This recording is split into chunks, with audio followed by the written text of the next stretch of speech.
Mama's in the living room watching Judge Judy. I'm in the kitchen eating leftover sushi. And she yells, oh, girl, you gotta hear this one. A man was arrested for running the theme park. And when they said, where's your license? He said, my dog ate it. Oh, you can't make this shit up. Sometimes I wonder if life's just one big cosmic joke. It's like she's on a Reddit, reading r/funny lawsuits, yelling from the couch. As she sips on her Prosecco, makes fun of all the weirdos, and then I hear her shout. It's like she's on a Reddit, reading r/funny lawsuits, yelling from the couch. As she sips on her Prosecco, makes fun of all the weirdos, and then I hear her shout, girl, you gotta hear this one.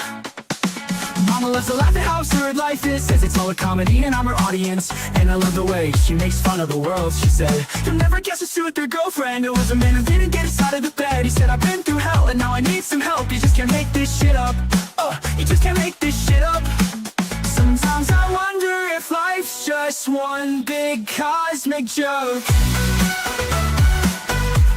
It's like she's on a Reddit, reading r/funny lawsuits, yelling from the couch. As she sips on her Prosecco, makes fun of all the weirdos, and then I hear her shout. It's like she's on a Reddit, reading r/funny lawsuits, yelling from the couch. As she sips on her Prosecco, makes fun of all the weirdos, and then I hear her shout, girl, you gotta hear this one.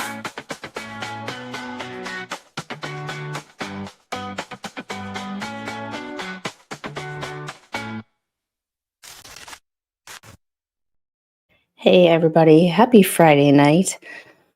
Oh my god.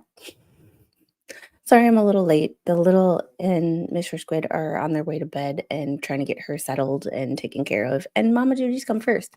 I love you guys, but I love them more. All right. Before I say hi to everybody, we just gotta talk. Because I don't know what is going on. But the universe is clearly speedrun an unhinged headline challenge, and I'm all here for it, but really. We've got politicians threatening lawsuits, football coaches allegedly threatening other things, and other cases out of Michigan that make me want to push my chair back and say, you know what, maybe humanity was a mistake. Do we have documents for everything tonight? No. Do we need them to know that the vibes are just rancid? Absolutely not. But don't worry, you know, Squid Pro Quo motto, the minute those filings hit the portal and I get my hands on them, I'm sprinting like the last crab leg hit the buffet line. But since everyone woke up choosing metaphorical and other sorts of violence today, we're going to walk through each situation and bring receipts, get past the rumors, get to the facts. Remember, feelings don't matter here. Everybody has them, and they don't matter. And get past that performative outrage because we do have some receipts. We do have one actual motion to break down. Let's just say the defendant's position can be summarized as, I wasn't there, I didn't do it, don't look at me, as he hides in a corner. So grab your beverage, your emotional group chats, your emotional support animal shih tzus, and get comfy because we're going to settle in for a cold as hell. Hell has frozen over with some of these headlines. Let's get into this mess. And how is everybody doing? I hope better than me. So we're going to start with, yeah. Hey, Andrea, 3 awesome dogs. This stream should be epic. Yeah, it's going to be something, all right. It's gonna be like I gotta warn you. This ranges everything from snark, what the fuck, clean your damn house, to no. Everybody knows that I hate when veterans hide behind their veteran status as a reason to treat other people like crap. And that's exactly what a politician did. So we're going to get into it. All right. You love the intro? I like it too. It's kind of one of my favorites. Hello, the Devil Fan. Yes, join my second channel. I did drop a video over there, and I think there's a live or a short that went live today. I'm not really sure. I've been busy all day. Candy, everyone remember to hit that like button. Every like counts and it doesn't cost a thing. Thank you so much. And Ambo's girl, how are you? Joan Fisher. And Joan Fisher, thanks for becoming a new member of Tentacle Nation. It's kind of odd. We're a fun bunch. We're just we're just a fun bunch. Oh yes, we will get the emotional gamut. Minus the PDF files. We will have no PDF files in this chat tonight or in this stream tonight. But other than that, we have everything from survival to going from the top of the world to the bottom of the proverbial barrel to somebody who needs to take accountability. But we're going to start all we are going to start it off. Yes, I'm not. No.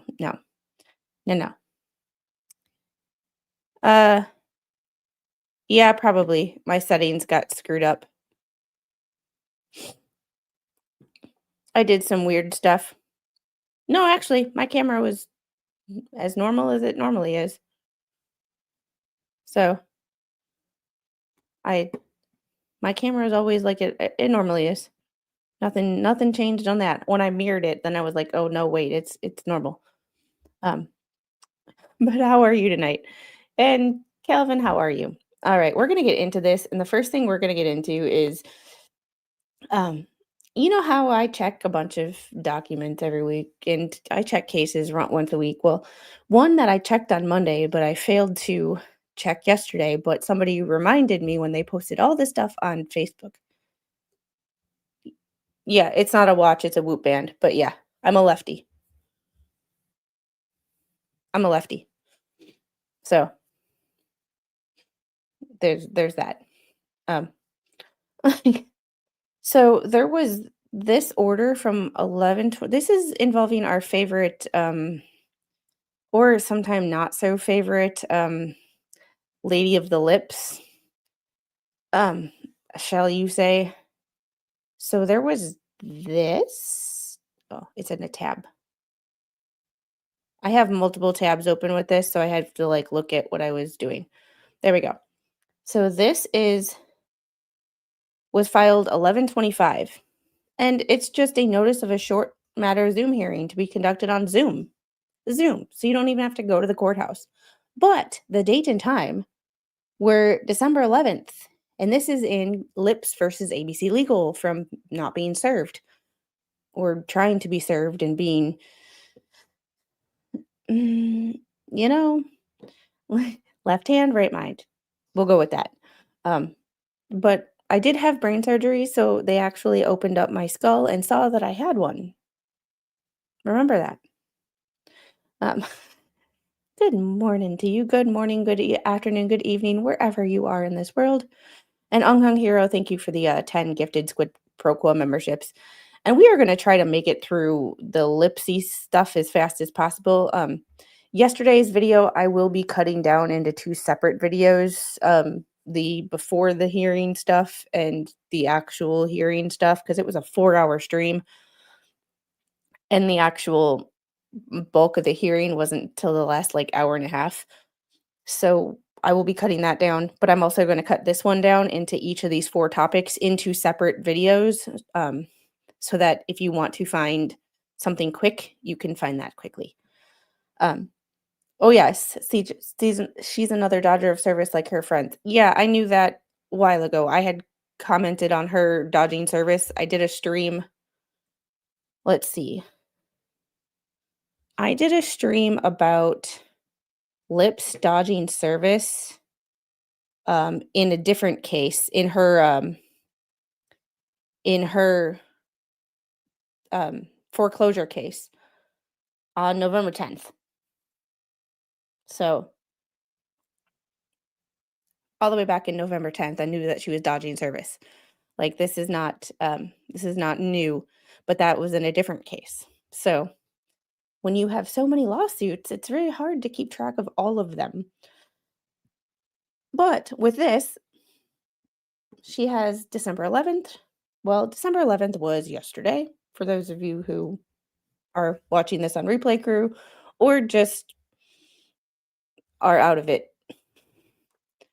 I am Devil fan. We just have to get there. That's going to be a stream for another time because that I have to go through all the paperwork you sent me and kind of organize my thoughts on it before we actually talk about it on stream because that's a little different than just reading a court document and reacting to a court document. I want to put together my thoughts on that and do a little research. But one of the documents that we're talking about tonight is from that case. So, an Unhung Hero, thank you for the $2 super chat, but she does dodge these nuts. Since you can't make me say the name from the Florida collective anymore, you have to come up with a new thing to get me to mispronounce and Midwest up the names. But thank you for the $2 super chat. And hey, Auntie M, how are you? All right. Lurking for now. It'll be the next story we talk about.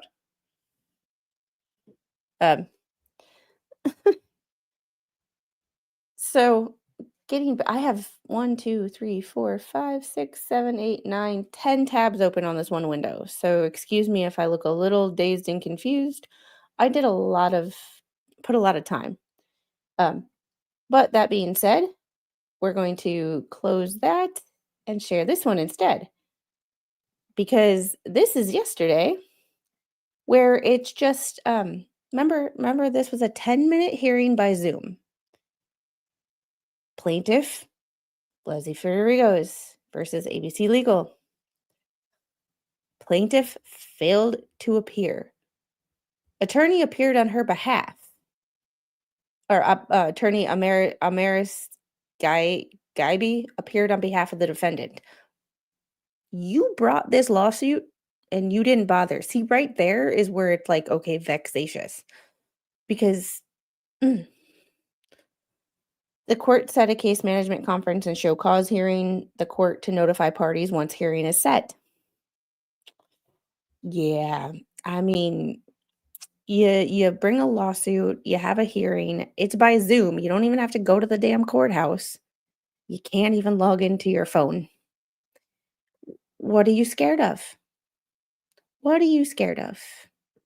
I know it's not the first time that she's missed. I just like pointing it out when I see it. They are in Orange County, and the last time I checked, Randy had filed a actually here. We can just go through it right now. Last time I had checked was a couple days ago, and it was still where business towards Hales et al. Randy had filed a notice of unavailability. That was the last thing that was filed at the beginning of October or November 9th. So he had filed a notice of unavailability for December 19th through the January 3rd, January 29th, through January 31st, and February 9th through February 16th. So not a whole lot has actually gone down in that case. If it does, I will update it, but not a whole lot. However, with things that have happened in that case, there's somebody posted a lot of stuff on a Facebook page. And credit to this person. I don't know if this person wants to be named, so I'm not going to name them. If you are part of the Otter Creek Tubetown group, you can see the name for yourself, but I'm just not going to put this person's name out there. Not that I don't thank them. I thanked them in the comment section for putting this stuff out there. So this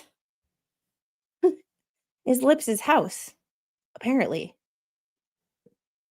Yeah. Lips is scared she can't use filters on Zoom. Hey, libido. Yeah, nope. Lips didn't show. Mm-mm. Ungung Hero, thanks for the $2 super chat. You mean half? Yep. Yeah, half chicken. Yep. We're just not going to go there. And that case is, they filed confidentiality orders, so you'll never hear me talk about that anymore until something big happens, because confidentiality orders, I see nothing in Pacer. Yep, Lips sued Randy, and Randy accepted service when she wasted time withdrawing the lawsuit, and they are seeking damages. Yeah, she tried to withdraw it, and they sued her back. And this is also where they tried to get her labeled a vexatious litigant. This is the lawsuit where that particular document is filed. Yes, that is this case that I just looked at right here. This one. This is, she dropped hers, and they basically said, kind of like the thumbnail case, not the same, but relatively similar. The plaintiff wanted to drop it, and the defendants were like, no, no, no, no, no, no, no, no, no, no, no, no, no, no, you dragged us here. We're gonna figure some shit out. And, like, so it's one of those situations where, you know, not a Lips and Chips properly have been taxed have been paid, but I don't know if they paid them 24-ish, the foreclosure lawyers. Ooh, not on Facebook, but you're welcome.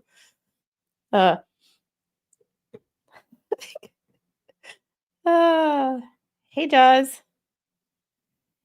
That's what I'm gonna like. Oh, it's the, and I usually don't like to, I will never like house shame somebody because my house is not perfect. I have a toddler.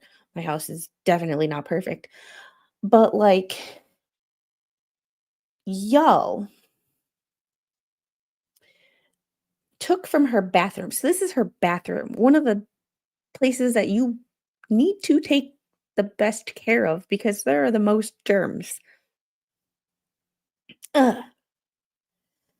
So, and I'm just not gonna like the headlines were just, or the captions, I'm just not going to give them much merit because, and I say this with a grain of salt, playing devil's advocate, I don't know what someone's mindset was when someone else is captioning a photograph. However, that's a little excessive. Like, not even my 50-year-old house that I was living in for, or yeah, 50-year-old house that I was living in for a couple of years was that bad. I mean, it was when we moved in there because nobody had been living there for a while, but we didn't leave it like that. That's just, that's nasty. Yeah, that's nasty. And hey, Tammy, like that is nasty. One need only purchase a bet frog, take care of them flies. You know, maybe Lynette can give her a blue bucket.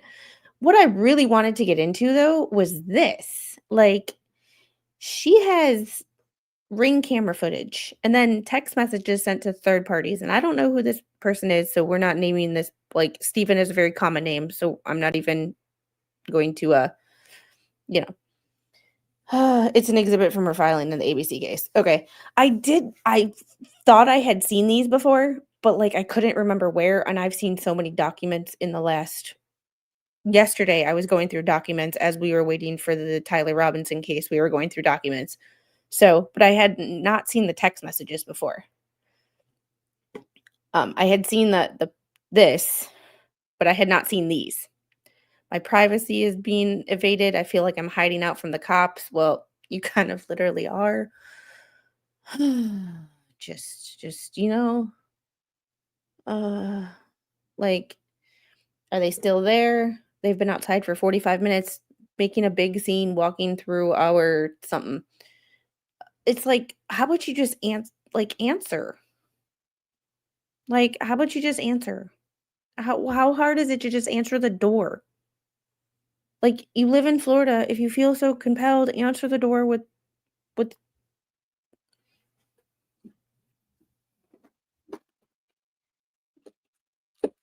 Answer the door with that. Like, if you live in Florida, answer the door with that if you feel so unsafe from a random person outside your house.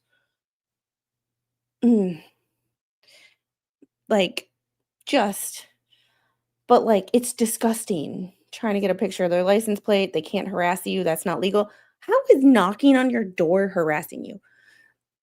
I can see if someone's, like, screaming your name, like, if they're constant like, there's differences between harassment and trying to serve you.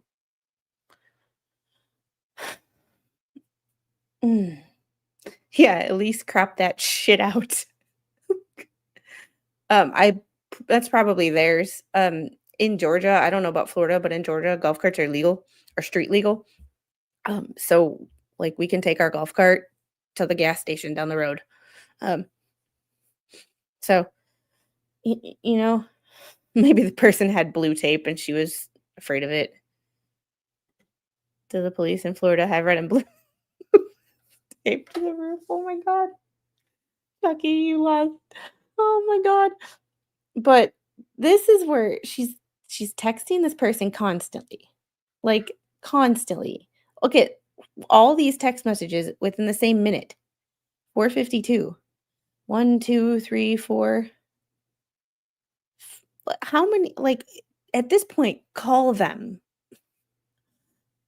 Like, oh, jeez. Mm. Squid people are not smart. A defendant in an eviction case in Michigan wanted until February 31st to move out. Oh, boy. Oh, only in the villages. Like I'm sorry. I am a of a belief of, like, one, there are some things that you should just not panic about, and somebody knocking on your door to serve you legal papers, is not something that I would freak out about. Would I probably be, like, upset that I'm being served with something? Possibly, especially if I don't know what's coming, but, like, there are just certain levels of what the actual fuck? You don't think the texts are real? Yeah, I'm not this is what's posted, like I said, this was posted in a Facebook group, so, like, this has not been I have not seen where these came from, so this is all being shared with a grain of a remember where they came from kind of a situation.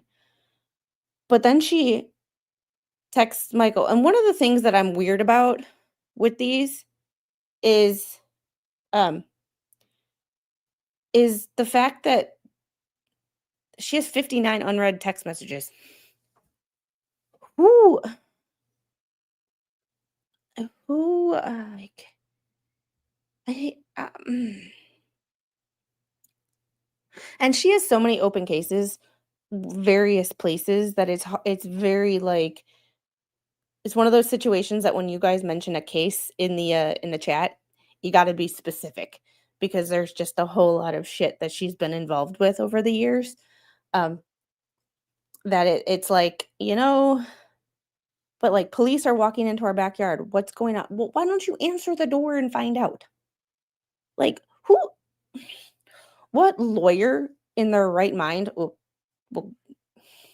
doesn't answer the door for police?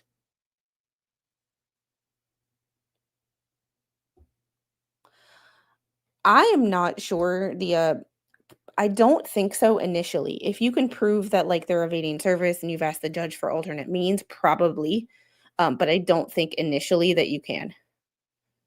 Yeah, my OCD can't handle unread notifications. I don't think I've ever gotten 59 text messages in a day, let alone 59 unread text messages. Like, just well, yes, okay, so someone who went to law school, let's go with that. Someone who graduated from law school. I don't understand how someone who graduated from law school wouldn't understand and comprehend, like, a process server, and and sometimes people just knock on your door, like, you have door-to-door salesmen, like, we have one here that we're a little leery of, so I don't answer my door right now without being a little more Second Amendment-ish, because he's the person who's knocking on doors, pretending to be someone else, has been arrested for child enticement. Um, so, you know, mm, we're, uh, we're, you know, well, that's in Michigan. So I don't think Florida, from what I've seen, all things in Florida, you can't initially do that. And I think this was the first time that she was trying to be served. Good point. I don't know. This is one of the reasons that I don't really talk about lips that much. I don't really talk about any of them that much because like I can't understand the mental process and it's just like I'm just like what's going on? She says call me and then she's like do not call me. This is insane. Do not call me. I cannot answer. Like what?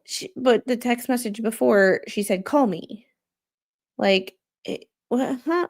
Oh, he said call me. Never mind.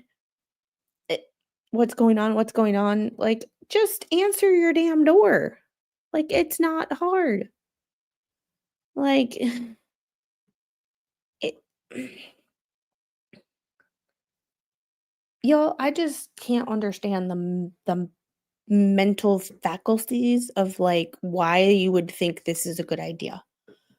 So but FYI, that the major point in this is she did not show up to a 10-minute Zoom hearing yesterday. All the rest of it was kind of like interesting, but um so this is our next speaking of not in their right mind, trigger warning for this next case. I don't have the documents to this case. I have not heard back from the clerk for getting documents for this case, but this is a case that I will be following. We cannot this is where we get to the serious part before we get to we have an absurdity sandwich. We go absurd, serious, absurd. So uh, we're starting the stream with absurd and a laugh, and then we're ending the stream with some other absurdity laughs. But in the middle here, we have this murder of Rebecca Park. Biological mom, husband allegedly placed dead baby in a cooler. So, Courtney Bartholomew and Bradley Bartholomew are accused in the murder of Rebecca Park, whose body was found in northern Michigan. Court documents revealed the two allegedly placed the baby in a lunch cooler and disposed of it in the trash. Backstory: Park 22 was found unalived in a wooded area in northern Michigan in November after being reported missing more than 3 weeks earlier. Officials allege on November 3rd, Courtney Bartholomew and Bradley Bartholomew, her biological mother and her stepfather, lured Park, who was Courtney Bartholomew's biological daughter, was 38 weeks pregnant, to their Wexford County home. That's when officials say the couple tortured Park in an attempt to remove the unborn infant, resulting in the unaliving of both. New details on Monday, court documents revealed even darker details in the already disturbing case, as the couple allegedly placed the baby in a cooler and disposed of it in the trash. Park's remains were then found in a Manistee National Forest November 25th. So Courtney and Bradley Bartholomew have been charged with 1 count of first-degree murder, potential life sentence, 1 count of felony murder, potential life sentence, 1 count of torture, a potential life sentence, 1 count of conspiracy to commit torture, potential life sentence, 1 count of assault on a pregnant individual causing miscarriage or stillbirth, potential life sentence, 1 count of conspiracy to commit assault on a pregnant individual causing miscarriage, stillbirth, potential life sentence, 1 count of unlawful imprisonment, 15-year felony, and 1 count of removal of a dead body, 1-year misdemeanor.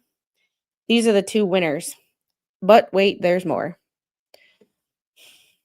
Sorry.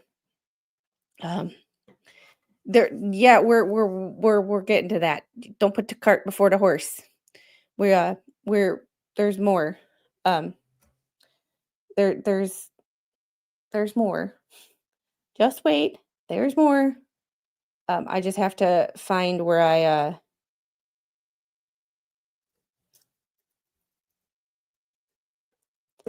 just have to find where I had it, because you know when you got so many tabs open that you're like, yeah, you know. Um, so uh, this is another one.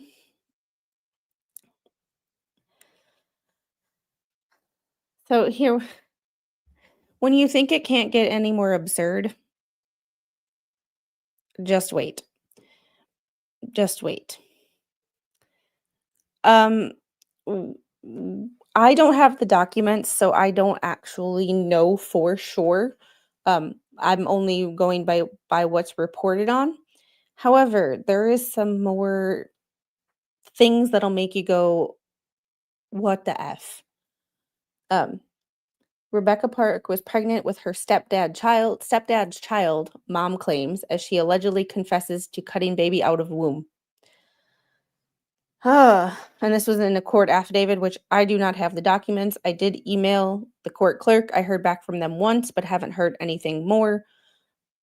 All right. The mother of Rebecca Park allegedly confessed to cutting the unborn child out of the womb and listen to the phrasing here and try not to flip a table.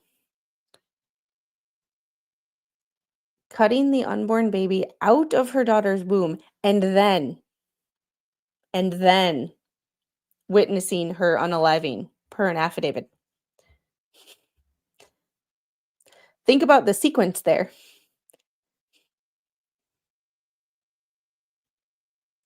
And I'm working on it. I'm working on it.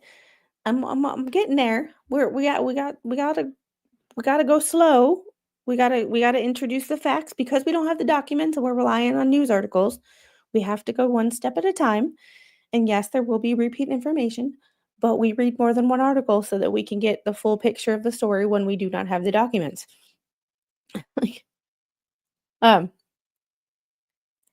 this is the reporting of the case based on the affidavit. I don't actually have the affidavit, and the affidavit was not made public in any doc or in any article. Um, it's uh so the mother of Rebecca Park. Rebecca Park is the one who is no longer present.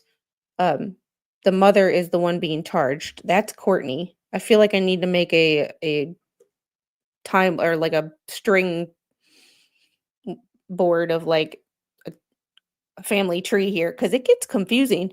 And just wait, there's more. Uh, um, Courtney Bartholomew initially denied any involvement in the unaliving of the biological daughter she gave up for adoption as an infant, but changed her story after police informed her that her cell phone evidence placed her at the location where Rebecca's body was found on the night of her unaliving. Rebecca went missing just before midnight on the night of November 3rd from Courtney's Michigan home and was found unalived a few miles away on November 25th, 3 days after she was due to give birth. In her second interview with the Wexford County Sheriff's Office, Courtney allegedly admitted to using a scalpel and cutting the fetus out of Rebecca's womb. The affidavit goes on to say that Courtney claimed her motivation in doing so was to save the baby's life and give the child to Rebecca's fiance, Richard Failer, 43. Doesn't she look like a fucking winner? Real winner. She also allegedly told police that the father of the baby was her husband and Rebecca's stepfather, per the affidavit. Brad said it was his. Courtney allegedly told officials. The allegation came on the heels of both Courtney and Rebecca's sister. Courtney is her mom, and Kimberly is her sister. allegedly telling investigators that they previously had affairs with Failer, her fiance.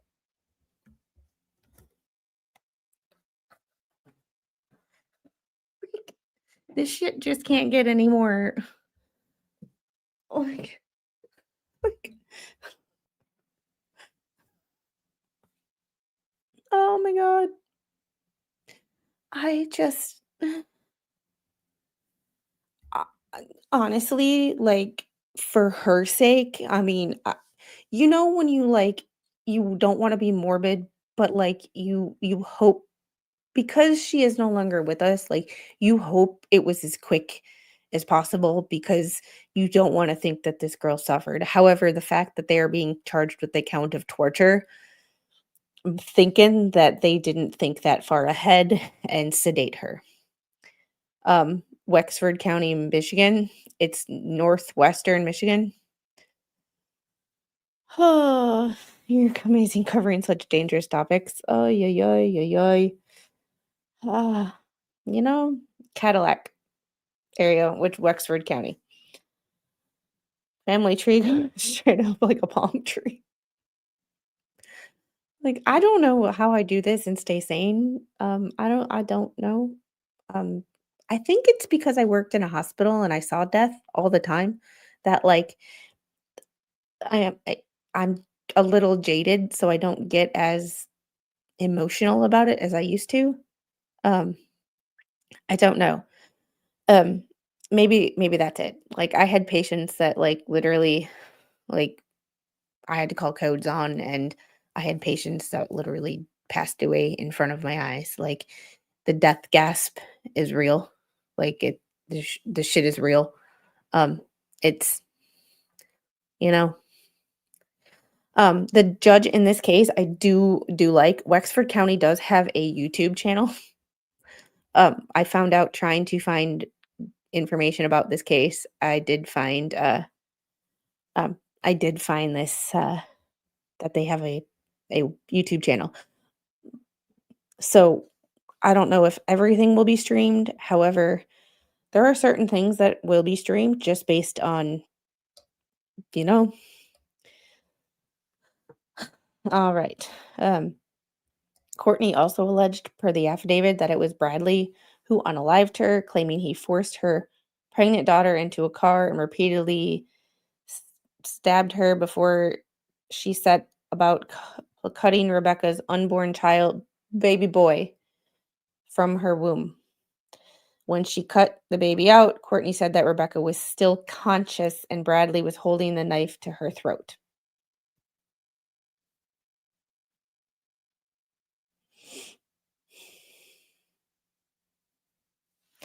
Yeah, I worked in hospice, so I fully understand the jaded. Yeah, it's not that you don't feel emotion, you just feel like you can control it a little bit better, and I have to believe it's the hospital experiences, I'm the same way.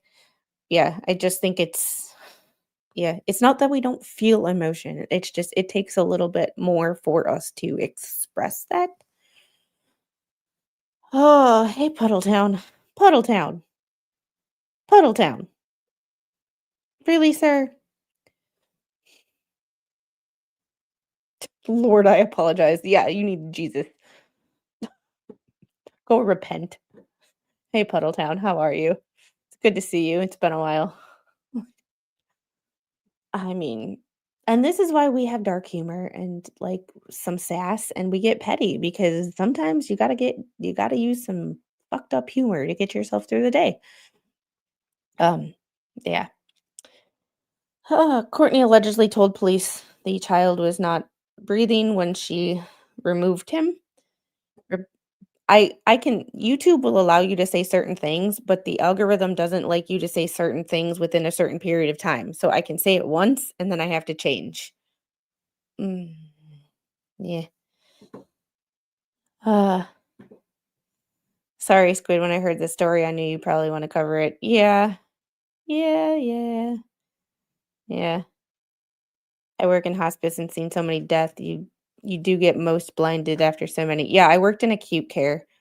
Um, well, I worked in acute care in inpatient rehab that was in the hospital. So, it was You know, all right.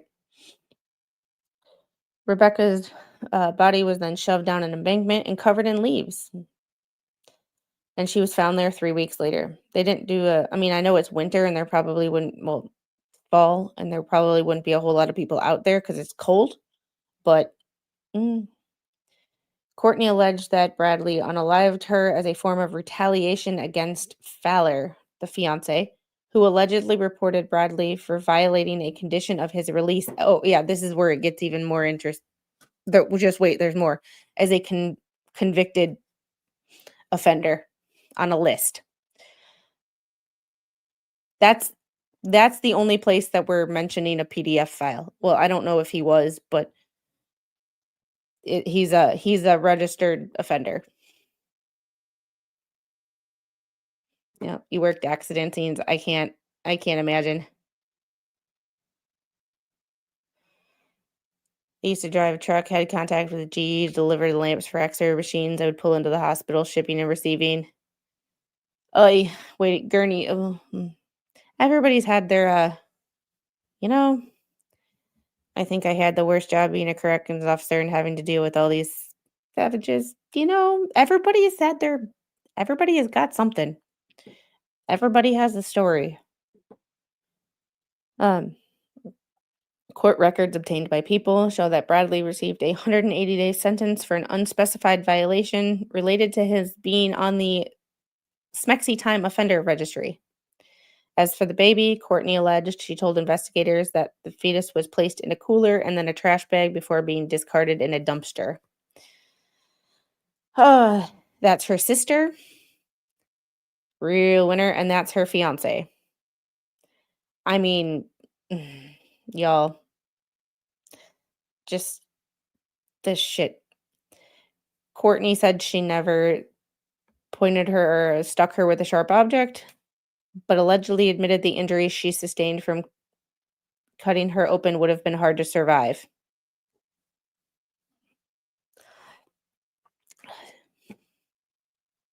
I mean,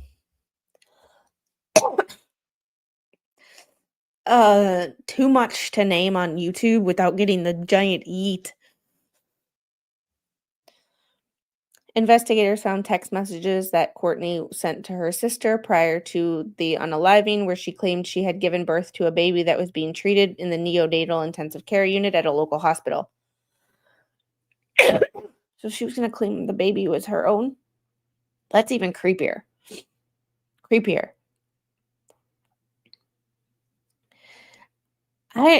She's claiming that the fetus, that the baby was born without not breathing, so there was nothing that they could do. It was already, you know.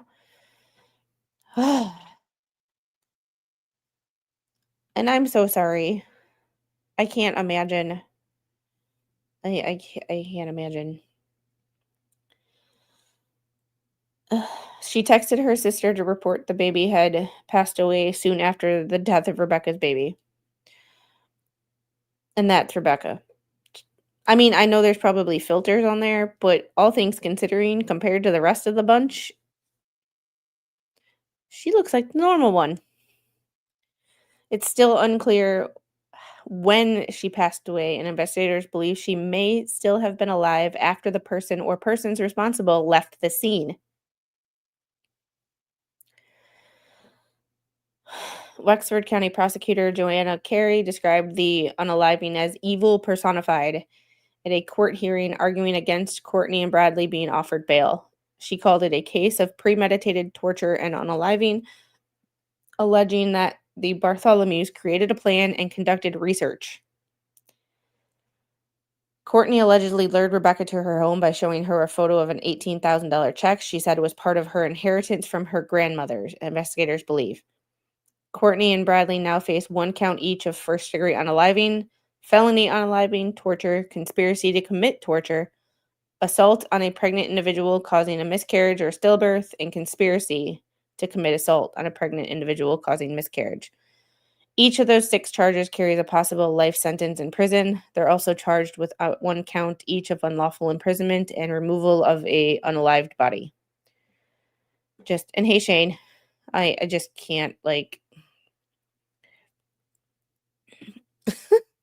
do we know if stepdad is mom's brother or her uncle? You know what? At this point, I wouldn't be surprised. Funkle. Yeah.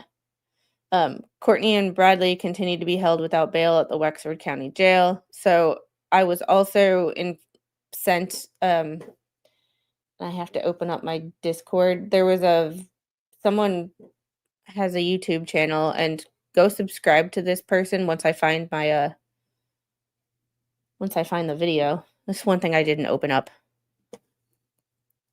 Hey, Living Live, how are you? And hey, Heidi. Let's see.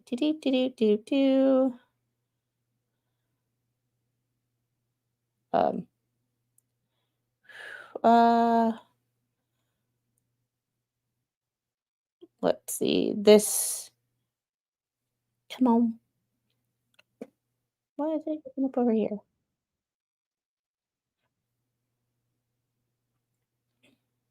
So this is the judge.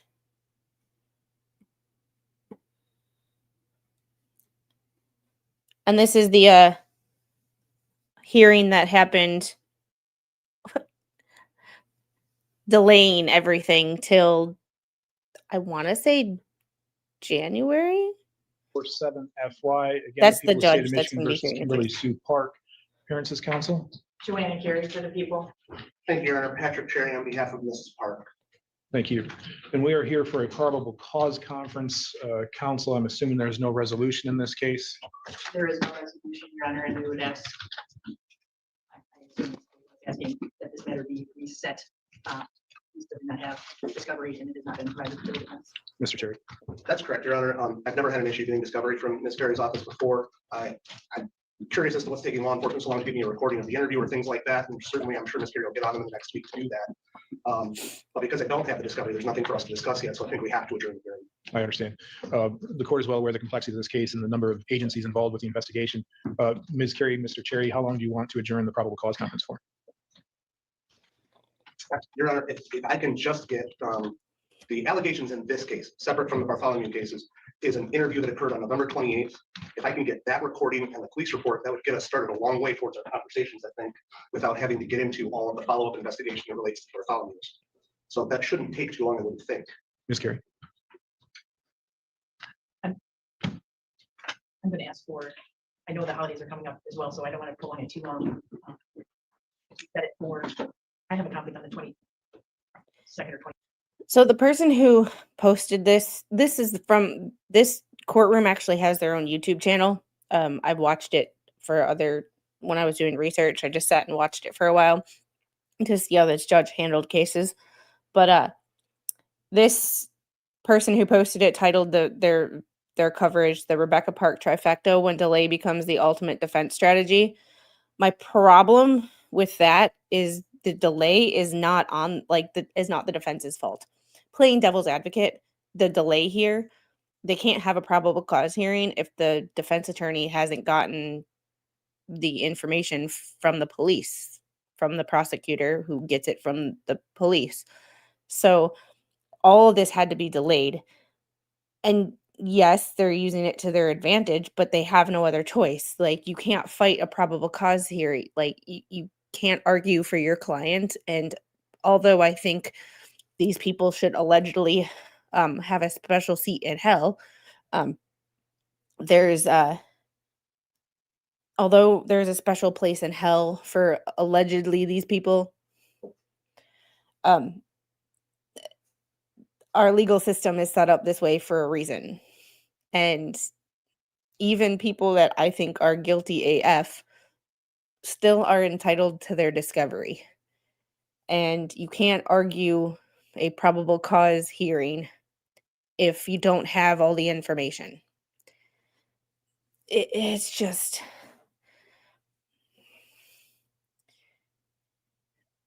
This probably will be covered by a lot of LawTube channels. you know, and you know what it is? Like, I know there was 2 lawyers covering the Tyler Robinson hearing yesterday, and I appreciate the 40 people who were hanging out with me.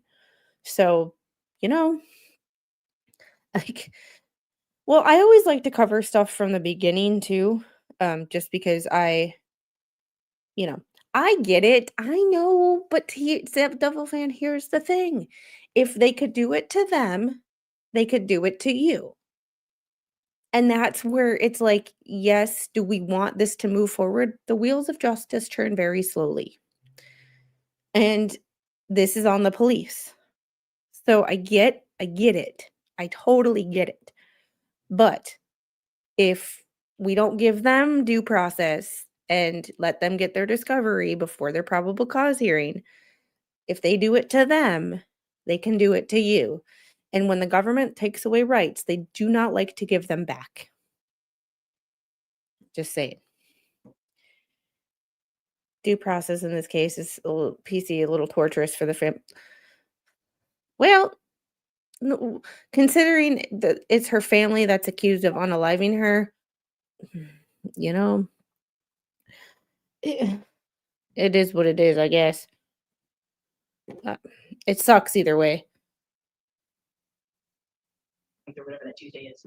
So we could do that a different day that week. I can check with law enforcement and see how much longer they think it's going to take to get those items and try to get them in. I Ironically, know. when I opened my email app to check my calendar, I have the evidence email for this case. So So it must have come in this morning. maybe this, So, we could set it out a week. so we will reset this then for, do we have time on the 15th?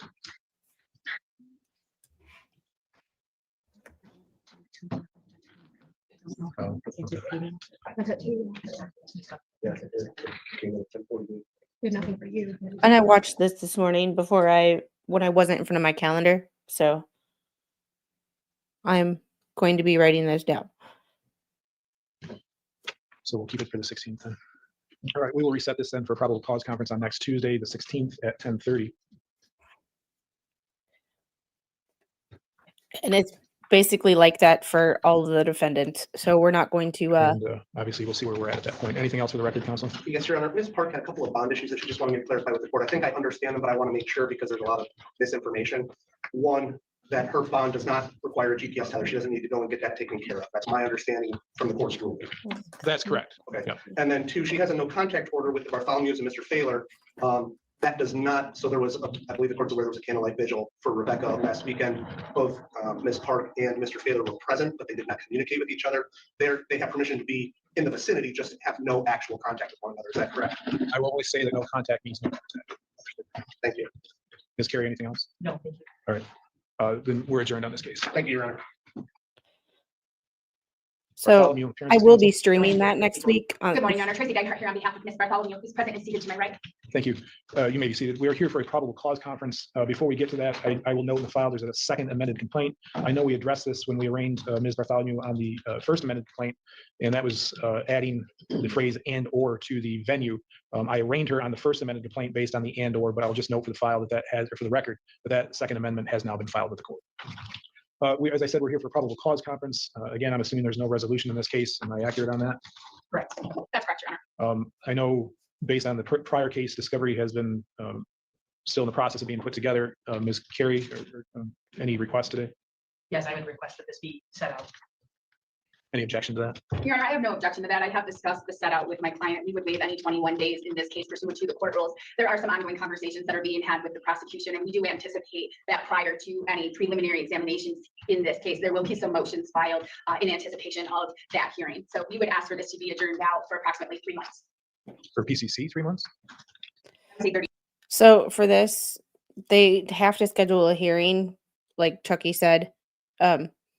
You have an arraignment within 24 to 72 hours of being charged, and then you have a probable cause hearing soon after that.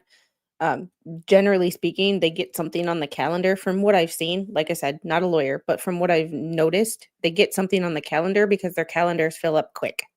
So they get something on the calendar as quickly as, or when they think they will have everything. Because it's very hard to get 2 lawyers and a judge to all have dates open at the same time. That's why half the time I sit with my calendar like this, listening to them go back and forth on, do you have this date open? Do you have this date open? It's crazy trying to get 2 lawyers and a judge to have the same time open. So they get something on the calendar to have something. I think it has to be within a certain time frame legally, but I don't know for sure. So don't quote me. Yeah, it's just it's just one of those situations. And Annie, I'm right there with you. I get it. Sometimes I need reminding if I'm really pissed. Yeah, I know. And that's part of the reason that I have to play devil's advocate, and I try to just play devil's advocate, because if I don't play that role of devil's advocate, I get in my feels and I want to go, pitchfork and, you know, show up on someone's doorstep and, let them have it. But that's one of the reasons that I focus so hard on playing devil's advocate and seeing both sides. Because I wanted to be a lawyer when I was little, sort of, except for the public speaking part. But part of that is I always was told, in order to be a good lawyer, even to be a good arguer, like if you were on a debate team, you had to be able to argue the other side. So looking at that, I've always tried to see it from other people's perspective. I don't necessarily agree with their perspective, but you try to put yourself in their shoes and argue, not only because it helps with the chess game. That's why with certain cases, I'm like, oh, they're going to do this. Or certain people, I'm like, I think they're trying to do this. People get mad at me in the chat sometimes. They're like, that's not right. I'm not saying I agree with it. I'm looking at what I would do if I was in their shoes, and that's what they'll do. So I'm just very good at playing devil's advocate, and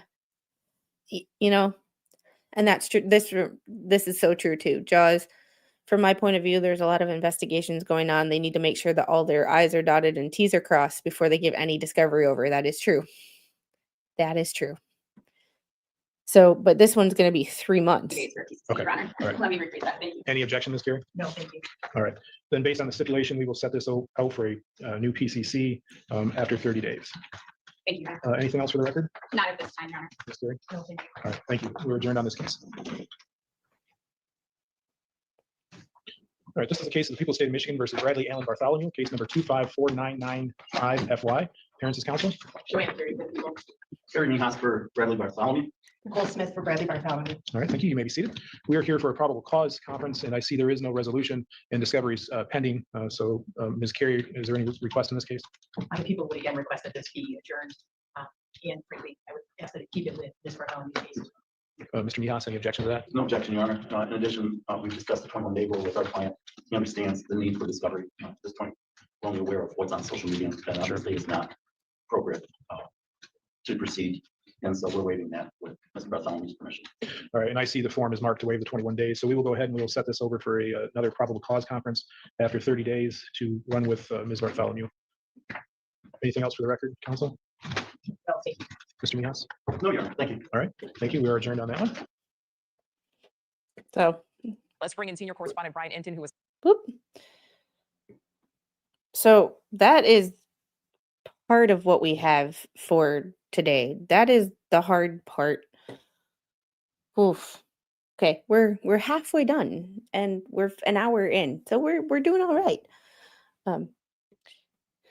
Yeah, it's in the best interest of both sides that the information is correct on handover. That is true too. What if you're truly innocent and they make you stay in jail for 3 months waiting for evidence? Do you get restitution? I mean, you could always sue the city. You could always sue. I mean, there's plenty of people that I know that have done it, that have, put lawsuits against the, yep. And right here too, let's also note, thanks Jeffrey for reminding us of the facts. They're innocent until proven guilty in a court of law. It doesn't matter what the public view is or how bad it looks. They need to prove it for Lady Justice and stick it to them. Also, there's a big difference between what we think we know and what we can prove in court. That's always one of those difficult situations as well. Let's see. That's one thing I didn't get done last night was this PDF for the other for the other channel. Okay, that can be closed. I'm trying to trying to organize my thoughts here. Cause all right, we have Ethan Pritchard. So if you've been with me before, you know Ethan Pritchard is the Florida State University linebacker, I believe, linebacker that was stabbed, holy crap, was pew-pewed to the back of the head on August 31st of 2025, the day after the Florida State Alabama football game. He survived, and now that he has been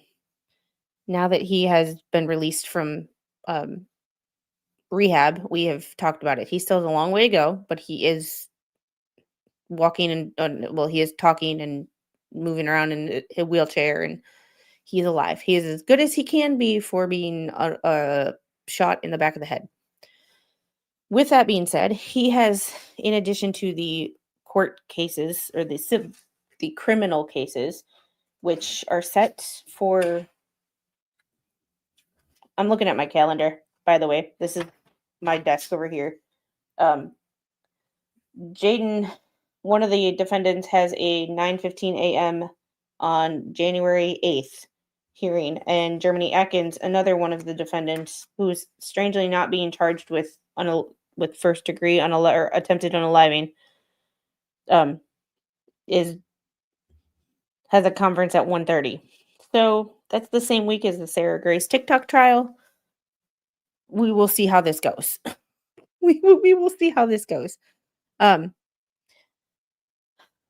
However, he has filed a civil lawsuit against the Riverside Apartments where it happened, and this was in Florida.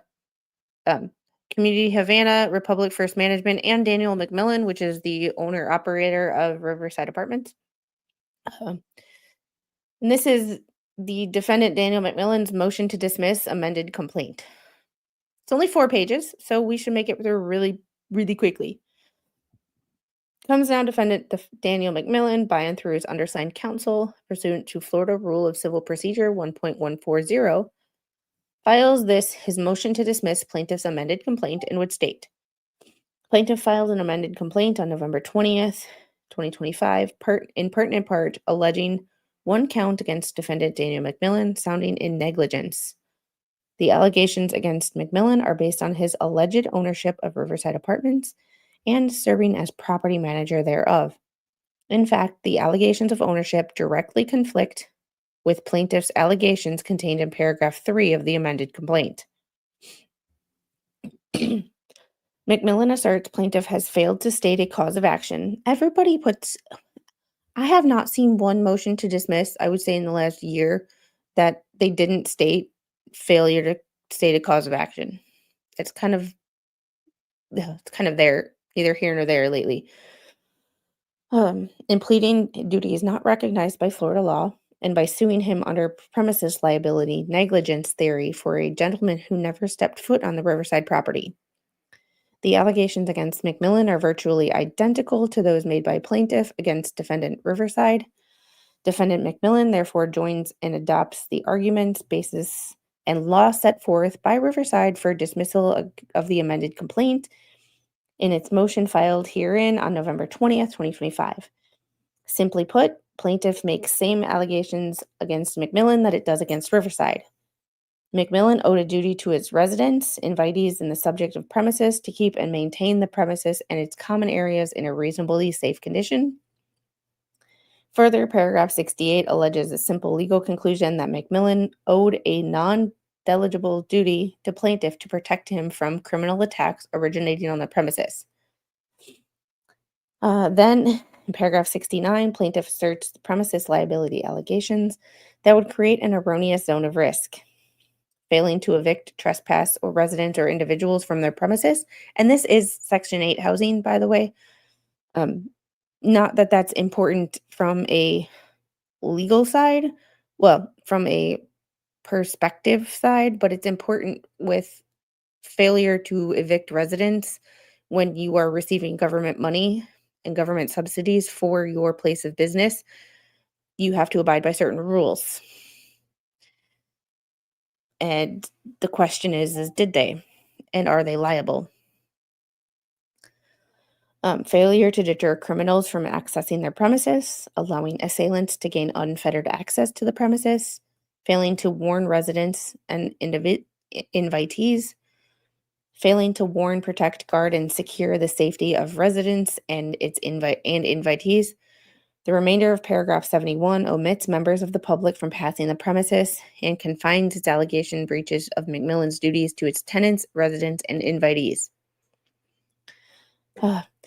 Yes, I have to ask my dad about it. I am on the wrong email to forward it to my dad, and when I talked to my dad today, I completely forgot to ask him. That would be awesome. I looked up some stuff. I did also, someone sent me a lease that they had when they lived in a Section 8 housing complex. So I have that to go through as well. I've been through some of it, but like scatterbrained. As the individual property manager, defendant McMillan is an employee of the owner, and such complaint must allege that he acted tortiously in his individual capacity in order to be liable. Navarro v. Borges, Jones v. Visale, whatever. A name that I'm shitty at pronouncing right now. The plaintiff's allegations against defendant McMillan are pled as defendant by and through its agents and employees. Plaintiff fails to assert defendant McMillan acted tortiously in his individual capacity or that he was actively negligent. Wherefore, defendant McMillan requests this court order dismissing the plaintiff's amended complaint and awarding such other and further relief as this court deems just and proper. That should be an interesting situation. I mean, that was an interesting case to look at. And I'm just going through and closing all these situations, these tabs here, because Lord knows I got them. All right. So we are going to go through and look at, he posted another one. Okay. So Shawn Ryan. If any of you don't know who Shawn Ryan is, Shawn Ryan has a show and a YouTube channel with 5.46 million subscribers. I watch his show quite frequently. If you don't subscribe to him, please do. He is the one who interviewed he's interviewed everybody from Nick Irving, the Reaper, DJ Shipley, Don Shipley's son. He had Chase Hughes from the behavioral panel on there. He also had the head of Charlie Kirk's security, which we will be going through that video. I have to watch the whole thing in its entirety. I've watched about an hour and a half. It's almost a 3-hour podcast. However, he posted a video earlier today. Oh crap, where was it? Oh yes, this right here. I want to address. We are going to watch this and talk about it because we have the receipts, because not only is he going to talk about this, he posted the receipts and I have them. Something directly with all of you who've supported the show and made it what it is today. On December 9th, 2025, I received a legal demand letter from lawyers representing Congressman Dan Crenshaw. They are threatening. Dan Crenshaw is the congressman from Texas. I don't particularly like him. He stands for red flag laws. He was a former SEAL. This is where remember how I flipped out yesterday when we were watching that sentencing hearing about how just because you were a veteran, stop hiding behind the fact that you were a vet or using your veteran status to get places. This is you're really not going to trust him after this. To sue me for defamation because of comments I made on my podcast about a message that he sent me. They want me to remove content, issue a public apology, and stop talking about him. I'm not going to do any of that. Let me give you full context so you can judge for yourself. What I originally said a while back, I commented on my show about Congressman Crenshaw throwing an extremely expensive party and the fact that he seems to have become quite wealthy during his time in Congress. I raised questions about how a congressman may Look at this. Dan Crenshaw's end of the 30s 40th birthday party with Steve Aoki. I don't know if you know who Steve Aoki is, but he ain't cheap to get him to DJ at your party. And how does someone who makes $170,000 a year in Congress afford Steve Aoki? making $174,000 a year can afford that kind of a lifestyle? These are legitimate questions. And to be honest, I didn't even mention Dan Crenshaw's name in that initial conversation. I just brought up the fact that he was having Steve Aoki, a major DJ, spin at his party. And then, I mean, so long of the short of it is, I'm going to stop sharing that because I don't want him to copyright strike me, because I am 100% team Shawn Ryan on this. I have to open up the documents because Shawn Ryan comes bearing receipts. And there was an initial the fuck is it? Instagram DM between the two of them, or from Dan to, and I'm saying Dan because I don't say Congress, you don't deserve that shit anymore. There are certain times when I believe people should be addressed by their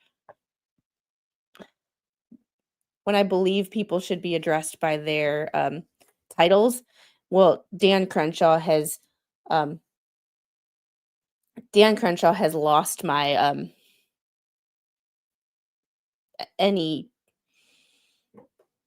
give a shit I have about calling someone by their title. So never have I trusted Crenshaw. Yeah, me neither. It's one of those things of like, just because I'm technically a Republican doesn't mean I like all Republicans. Let's just, yeah, there's been questions about insider trading. So this is from this is from a cease and desist letter. Remember, this is cease and desist letter from Dan Crenshaw's attorneys. And a cease and desist order from like a judge has the power to stop someone from talking. A cease and desist hold on, let me close this. I figured out a better way to do this. A cease and desist letter really has no government, has no power to do much of anything. It's a formality sometimes before getting sued, but it literally has no power to do a whole lot of anything. All right. Oh crap, I just closed the first page. What the fuck did I do that for? This is why I try to have so many things open before the stream starts, but then I literally can't because I get confused.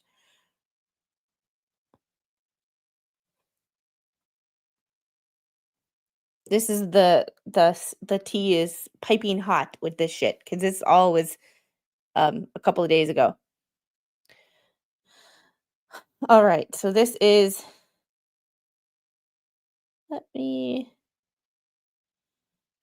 from the law offices of Dickinson and Wright. We are counsel to Congressman Dan Crenshaw. It has come to our attention that you have published a program episode containing demonstrably false, defamatory, and intentionally misleading statements regarding our client. We hereby demand that you immediately cease and desist from further publication regarding our client, remove those portions of the episode containing false and defamatory information regarding Representative Crenshaw, and issue a formal retraction and apology on the same program platform as the defamatory statements were made, and also on all social media accounts owned by the participants of the episode. While our client appreciates First Amendment protections, I'm trying to read this while clutching my proverbial pearls.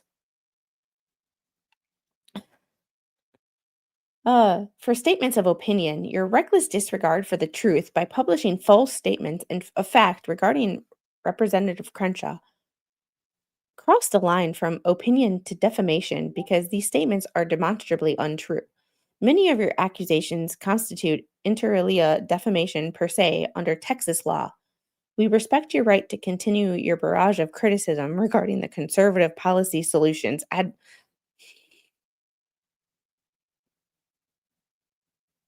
The bullshit that this is laced with, I can't even like the absolute bullshit that this is lined with is like yeah. Uh, you know, somebody please primary him when possible. We respect your right to continue your barrage of criticism regarding the conservative policy solutions advocated by Representative Crenshaw. But here, you must cease and desist from publishing patently false lies about our client. The f- mm. I- mm. Mm. Yeah, we're gonna keep reading because there's more.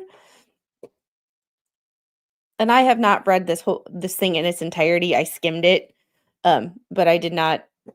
But I did watch that video in its entirety. And I will link that video right now. Go watch that video. In its, it has 250,000 likes. So if you haven't seen that whole video,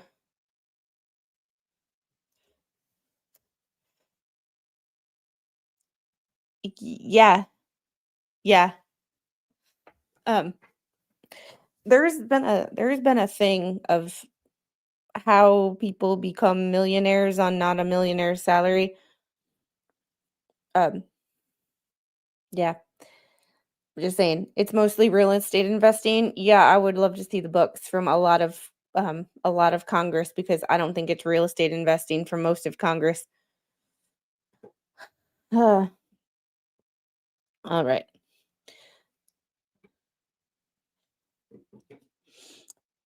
On your program, you stated that Representative Crenshaw sent me a message that says his boys over at 6 are really, oh yeah, are really upset with me that I brought that up, and they might come beat me up. I don't know why a congressman would be threatening me with SEAL Team 6.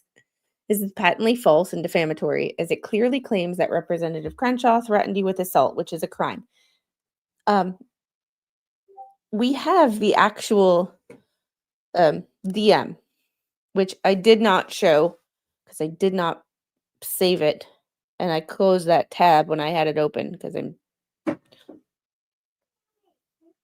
Hi.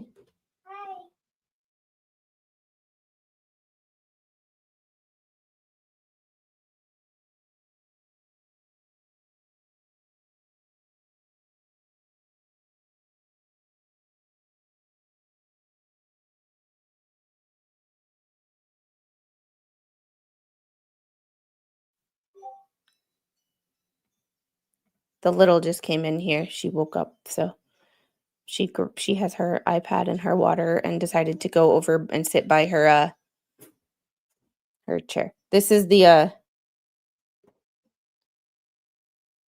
it says, let's see if I can bring up my screenshot. I have a screenshot of it, so I'm going to try to bring up the screenshot. There's just a lot of stuff going on in this stream tonight.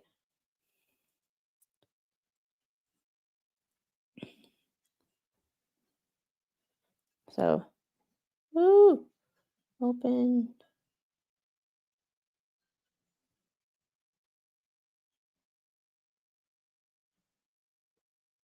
Okay. What just happened here? Okay.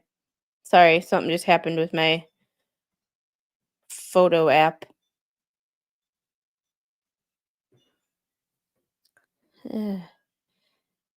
This right here. Yeah, Shawn was a Navy SEAL too. Yes. Yes.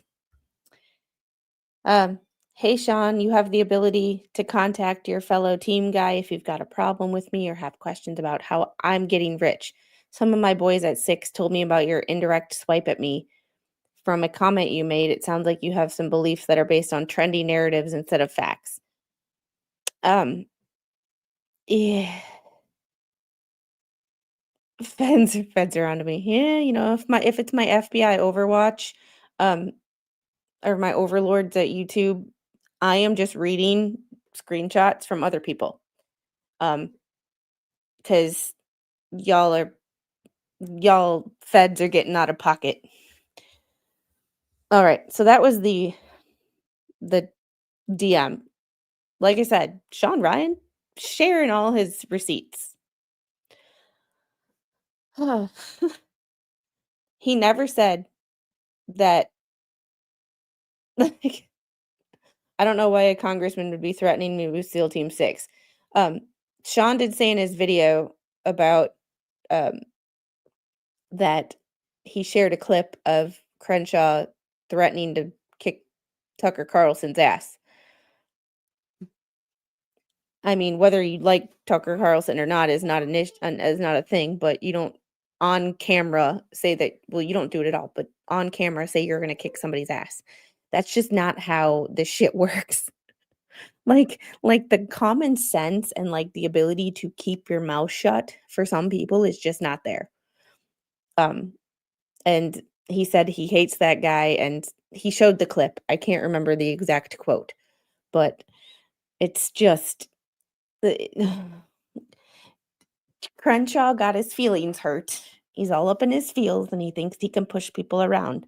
He's not in the he fucked around with the wrong person.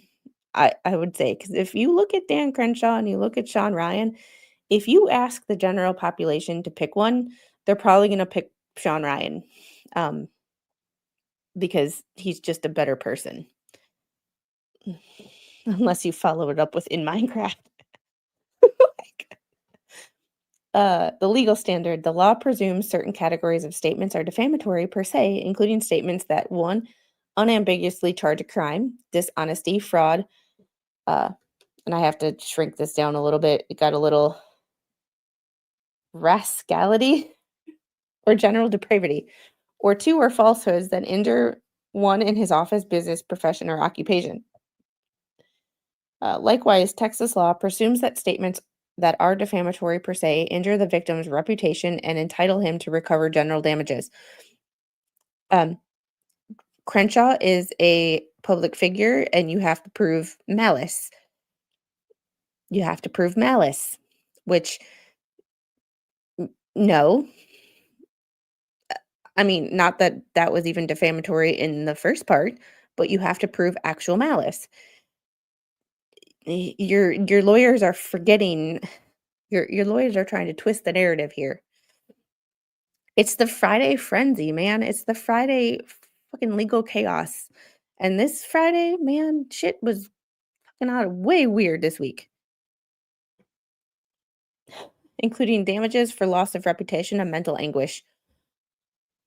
And while Representative Crenshaw is a public official, which means claims of defamation are subject to a higher standard, there is no question that the statements giving rise to the demands here were either known to be false by the speaker or were made recklessly. See New York Times v. Sullivan. I feel like everybody uses that case. Holding that regardless of the heightened standard, a public figure may still sustain a claim of defamation or libel by showing that the defendant knew that a statement was false, or that the defendant was reckless in deciding to publish the information. As you are undoubtedly aware, a true threat requires a threat of imminent bodily harm, which Representative Crenshaw did not make. Crenshaw did state that friends of his alerted him to other inaccurate claims you had made, but in no way did he state, threaten, or even imply physical retribution. But he has stated it in the past towards other public officials and public figures. So who's to say that that couldn't have been interpreted that way? That's why when you say things, don't leave any room for interpretation. Be clear, direct. That's why sometimes like I might be a little too direct, but there's never a question on how I feel because nothing's up for interpretation.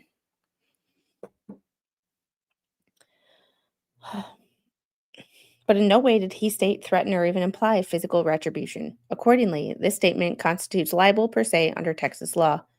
Importantly, you made this statement with knowledge of its falsity, or at a minimum, reckless disregard for the truth, i.e., with actual malice.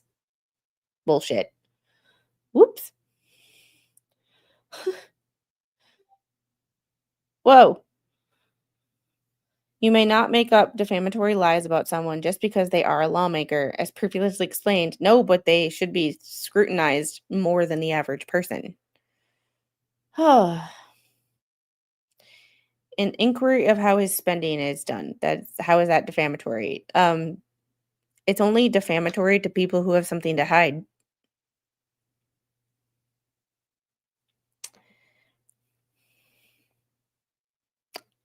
I'm just saying.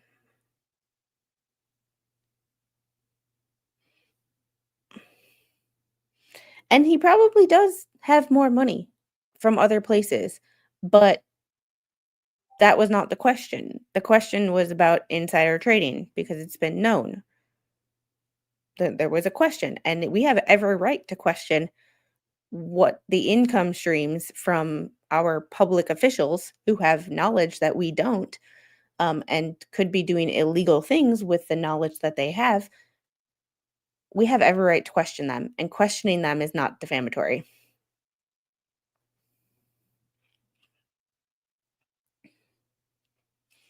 Crenshaw allegedly has been known to offer an inside track to Pentagon contracts for consulting fee, allegedly. Yeah. So.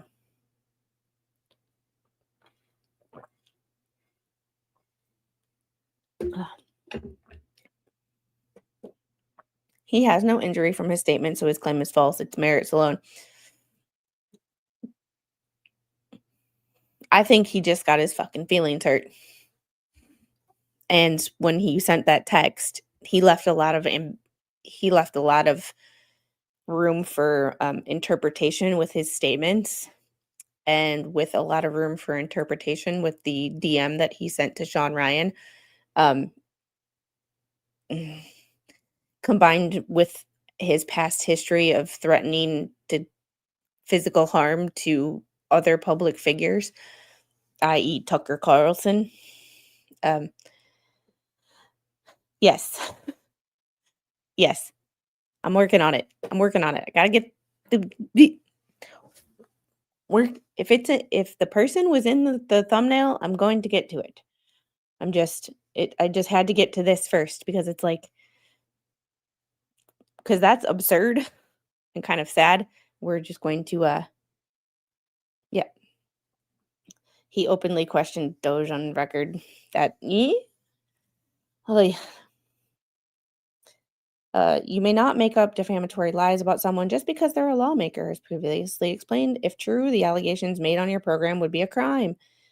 Making a repetition of the claim defamatory per se, now that you are on notice of their falsehood as a matter of law, you now know better. You now know better. What, talking to him like he's 6? You should know better. Representative Crenshaw reserves all rights if you recklessly repeat them again and or fail to remove them from all digital platforms. Whoop. And their good old demand. We hereby demand that, I'm surprised they didn't write that in all caps, that you immediately cease and desist from further publication regarding our client, and demand you remove the portions of the program containing the false defamatory information regarding Crenshaw, and issue a formal retraction and apology, and clearly stating that Crenshaw did not state, threaten, or even imply physical retribution by November 26, 2025, which gives him one day from when this was written. The retraction and apology must be made on the same program platforms as the defamatory statements were made, and on all social media accounts owned by the participants of the program. In light of the legal obligations at play here, in anticipation of litigation, we demand that you affirmatively preserve and do not destroy, delete, hide, or misplace documents, communications, and materials of all kinds, without limitation, regarding the creation of the program, and instruct other individual or company, including but not limited to Vigilance Elite, who were involved in the creation of the program, to do the same. If you were represented by an attorney, please forward this to that person as soon as possible. You should also forward this to any insurance carrier, bond, or entity that would provide you coverage in the event of legal action. Crenshaw is prepared to pursue all legal and equitable remedies necessary to inter alia end the ongoing publication of these false, defamatory, and malicious statements. We are taking this matter very seriously and will be forced to pursue legal and or equitable remedies if you do not comply with these demands. Jesus. Please contact us at that address and that Charlie Spies. Well, we got a response. We got a response as of yesterday. And it's not letting me. I hate when it does this shit. Come on. Why isn't it letting me do? There we go. All right. Read your meritless demand letter regarding Shawn Ryan. This is going to be fire.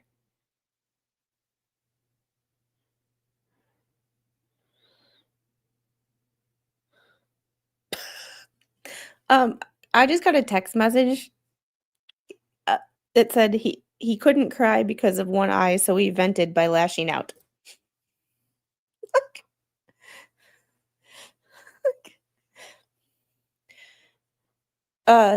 Yes, the only where you need to be a naturalized citizen is president and vice president. That's it. So you can be a citizen but not be born here. Dear Mr. Spies and Miss Specht, we represent Shawn Ryan in connection with your November 21st, 2025 demand letter on behalf of Congressman Dan Crenshaw. We write to inform you that your client's demands are rejected in their entirety. Your letter is a textbook example of a censorious overreach designed to silence constitutionally protected criticism of a public official. We will not comply. We will not apologize. We will not be intimidated. Your threat of litigation is hollow, your legal analysis is flawed, and your client's attempts to weaponize defamation law against a political critic will fail. Should Congressman Crenshaw choose to file suit, we will vigorously defend Mr. Ryan's First Amendment rights, and we will seek all available remedies, including sanctions, under applicable anti-SLAPP statutes and Rule 11. Oh, and you can be sure if this comes down to Crenshaw filing a lawsuit, because he lives in Tennessee, and, well, it might be federal. In the event that it's federal, your girl will be covering this shit. You can damn sure we will be reading everything. I hope it doesn't come to that, because Dan Crenshaw, just stop being a pussy. Learn to take some criticism. Welcome to your fucking internet. Like, welcome to 2025. You were a SEAL and you can't take a little criticism from another SEAL? Is your ego that fragile? Not like he'll ever see this, but you can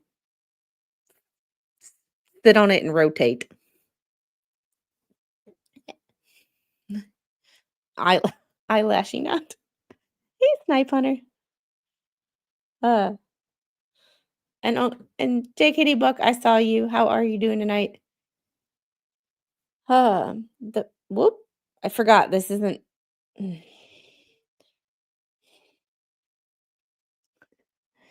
The facts you conveniently omit.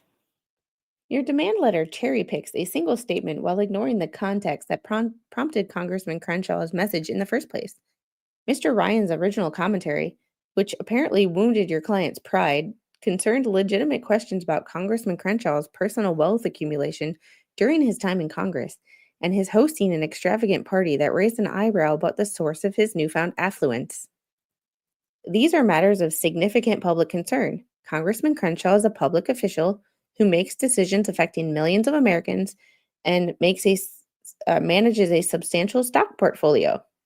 Rather than address these substantive concerns, Congressman Crenshaw sent Mr. Ryan an Instagram message stating, "Some of my boys at 6 told me about your indirect swipe at me. The reference to my boys at 6 is an obvious allusion to SEAL Team 6. In the context of a confrontational message was at minimum ambiguous and reasonably susceptible to the interpretation Mr. Ryan expressed.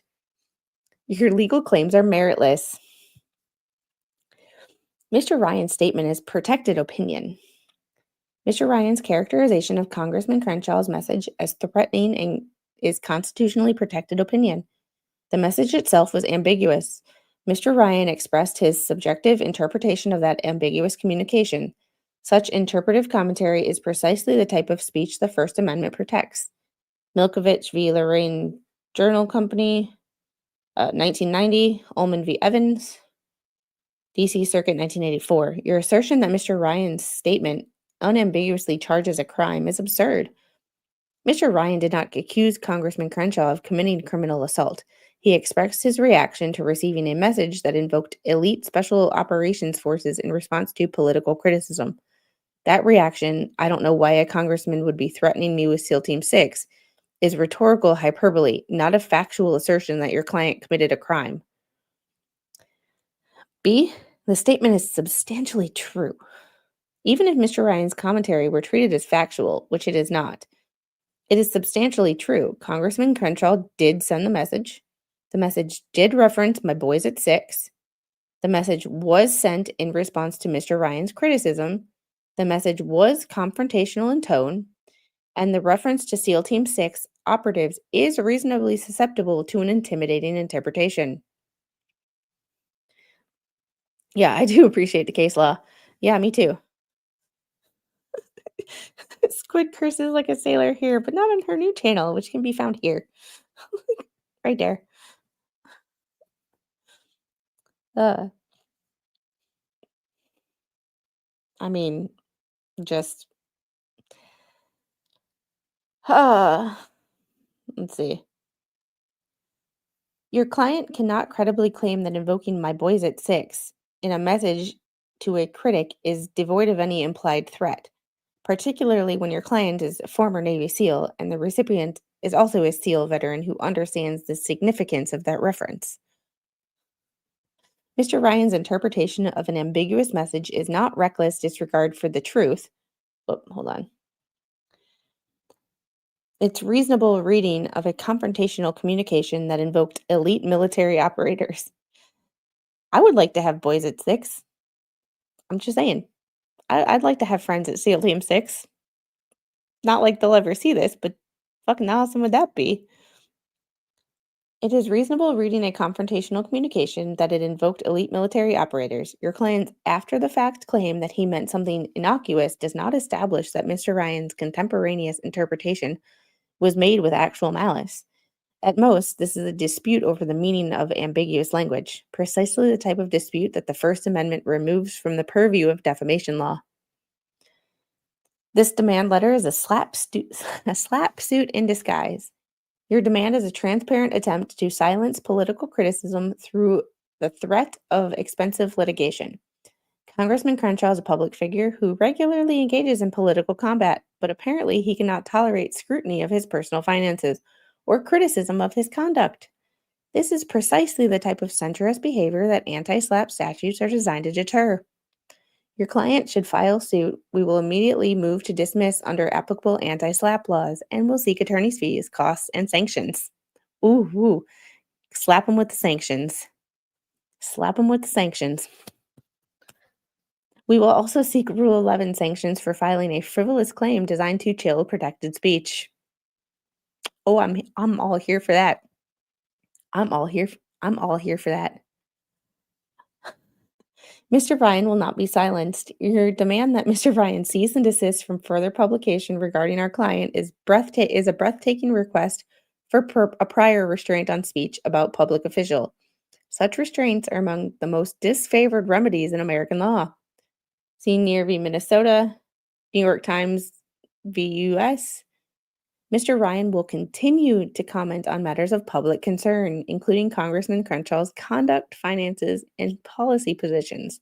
Your client's attempt to silence a critic through legal threats will not succeed. Oh, this is...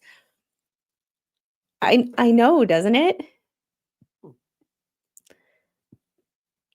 That was a formal cease and desist from his lawyers. The one we read before was a formal cease and desist from Dan Crenshaw's lawyers in Tennessee. So, this is the response to the cease and desist. The Streisand effect. Oh my God, I love these lawyers. Holy hell. Oh my God, Shawn Ryan has the best lawyers. This is how you throw shade but be professional. This right here. This right here. Every lawyer and every person who writes writes anything needs to take note. The Streisand effect. Your client has made significant strategic error. Mr. Ryan is one of the most prominent podcasters in the U.S. with millions of followers across multiple platforms. By sending this demand letter, Congressman Crenshaw has ensured that far more people will hear about his ambiguous message. Mr. Ryan's interpretation, the underlying questions about your client's wealth accumulation than he would have otherwise been the case. I mean, would have any of you have known about this if I didn't tell you? I would have not known about it if Shawn Ryan didn't tell me about it. Like, well, not tell me personally, but tell me through a video. Like, preservation obligations run both ways. You demand that Mr. Ryan preserve documents in anticipation of litigation. We make the same demand of your client. Congressman Crenshaw must preserve all documents, communications, and materials related to his decision to send the Instagram message to Mr. Ryan. And I'm sorry, a politician can't send an email. He has to use an Instagram DM. What kind of fucked up shit is that? Like, get some professionalism there. Any communications with current or former SEAL Team 6 members about Mr. Ryan. Footnote 1. Oh, the footnote. Just wait for the footnote. Any communications with staff, advisors, or counsel about Mr. Ryan's commentary. All financial records related to his personal wealth, stock trading, and the party referenced in Mr. Ryan's original commentary. And any communications regarding other critics or journalists who have raised similar questions. You want to bring this to a court case, and if it doesn't get dismissed, we're going to drag your ass through discovery. Like, I'm just saying, discovery can be a wonderful thing. If Crenshaw wants to fucking do this, Shawn Ryan is like, let's go. Shawn Ryan's lawyers are like, let's see the discovery, bitch.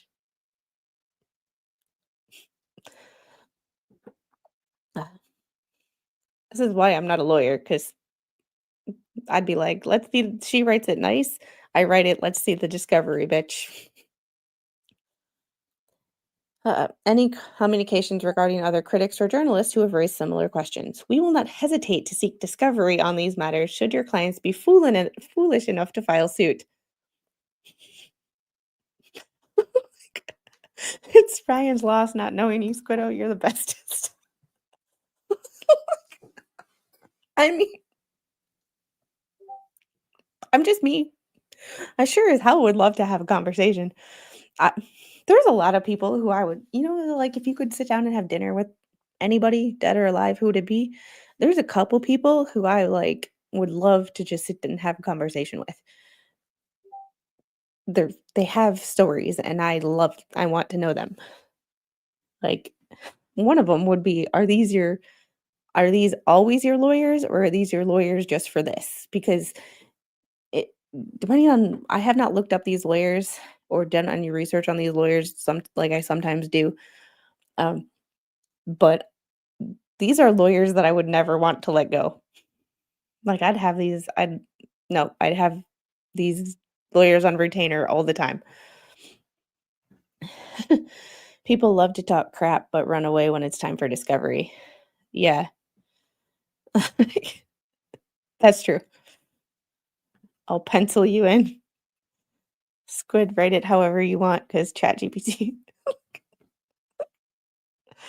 I just like this. We will not hesitate to seek discovery on these matters should your client be foolish enough to file suit.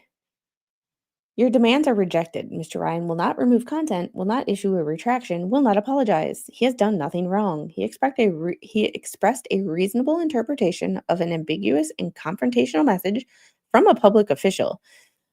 Yeah, regardless of like Dan Crenshaw being a SEAL and, you know, you have that SEAL to SEAL connection, whatever that is. I was not a SEAL, obviously for more than one reason, but you know, being military, being Navy, and having that just underlying connection with people, like you understand where they've been, sort of, and some things they've gone through. I can see being a little more relaxed. However, you're sending you are a public official. You're supposed to be held to a higher fucking standard than the rest of us. SEAL or no SEAL, you're supposed to be held to a higher standard than everybody else in America. And you send ambiguous messages with an underlined threat. I would have taken that shit as a threat too. And you also have a history of threatening other public officials or public figures. Like, you got a little bit of a track record here, bro, and it ain't good. Like, yeah. It does sound like fun if it goes to court. I will fucking drive my ass up to Tennessee if this goes to court. He expressed a reasonable interpretation of an ambiguous and confrontational message from a public official. That expression is protected by the First Amendment. If Congressman Crenshaw wishes to clarify what he meant by "my boys at 6," he is free to do so publicly. If he wishes to address the substantive questions about his wealth accumulation and potential insider trading, he is free to do so. What he cannot do is silence a critic through meritless legal threats.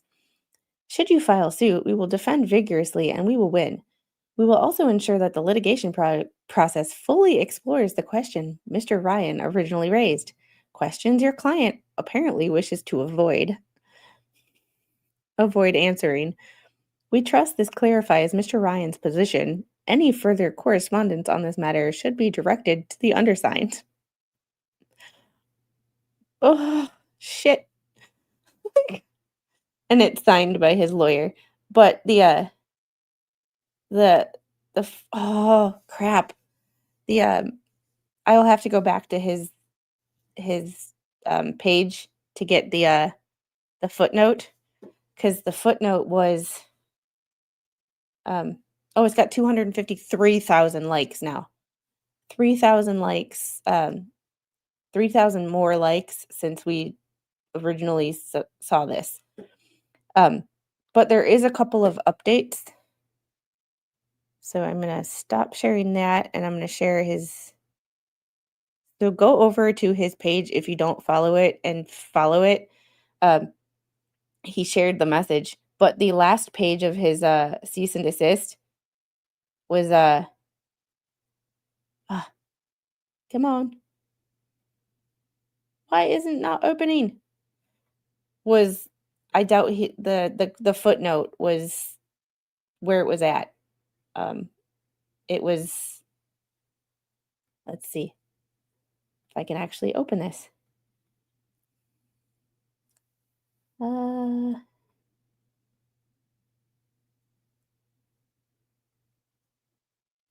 trying to see what page it was on, because the footnote was something about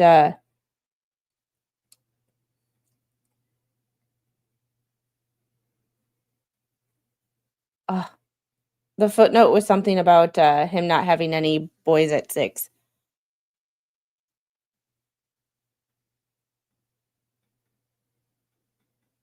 I can't see it. Damn. It was bad. All those words to say fuck off. No wonder attorneys charge by the hour. I know. Like, it was great. However, we have an update from 2 hours ago, right about when I started this stream. Congressman Dan Crenshaw has challenged Shawn Ryan to an interview. Okay, Shawn, let me propose this. Talk one-on-one, seal to seal. Your audience, your platform, live. If you're not afraid of the truth, have me on, yes or no. Like, seriously, bro? Like, this is just beyond, like, what? It's just beyond. All right, in our final story, because we're kind of running through the gamut here, I will keep an eye on that. Everybody's, well, I don't know about least favorite, Sherrone Moore, the former head football coach of, the former head football coach of Michigan is no longer head football coach of Michigan, was fired for cause. Well, his firing for cause was because of a supposed inappropriate relationship with, oh, come on. Was supposed, and I have to find it because, you know, we just, uh,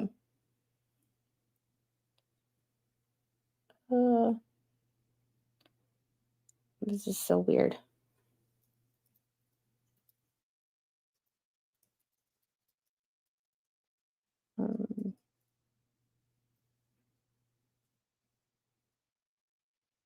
There we go. So,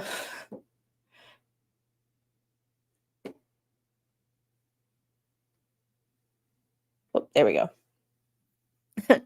Sherrone Moore allegedly do everything we know about the ex-football or Michigan football head coach's arrest. And this is like, I've been debating talking about this, and then I'm like, I have to talk about this because this is in my wheelhouse where sports and the law meet.